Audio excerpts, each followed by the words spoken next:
Welcome back to கிட்டு சமையல். இன்றைக்கி நம்ம சுக்குமல்லி காப்பி எப்படி பண்ணுறதுன்னு பார்க்கலாம். அதுக்கு தேவையான பொருட்கள் 2 டேபிள் ஸ்பூன் நாட்டு சர்க்கரை எடுத்துக்கணும். அப்புறம் 2 ஸ்பூனுக்கு சுக்குமல்லி பவுடர் எடுத்துக்கணும். இந்த நாட்டு சர்க்கரை நமக்கு இருமல் சளியெல்லாம் இருந்தால் அது குறைக்கிறதுக்கு உதவும்.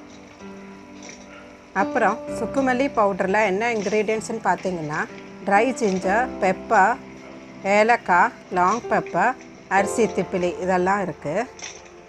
ஸோ இதுதான் பனை வெல்லம். அப்புறம் இதுதான் சுக்குமல்லி பவுடர். ஸோ இவ்வளோ தான் இதுக்கு தேவையான பொருட்கள். தண்ணி நல்லா சுட பண்ணி வச்சுக்கணும். அப்புறம் அதில் இந்த நாட்டு சர்க்கரையை போட்டு நல்லாவே திளைக்க வச்சுட்டு அதை ஃபில்டர் பண்ணி எடுத்துக்கணும். ஏதாவது டஸ்ட் இருந்தால் கூட போயிடும். ஸோ இது நல்லா திளைக்கட்டும்.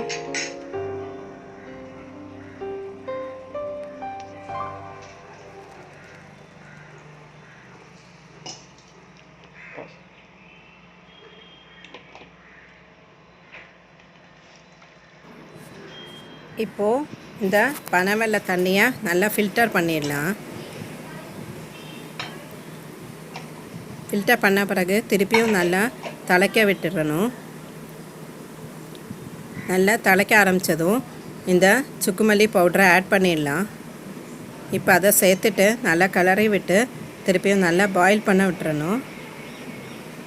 அவ்வளோதான் இந்த சுக்குமல்லி காப்பியோட ப்ராசஸிங்.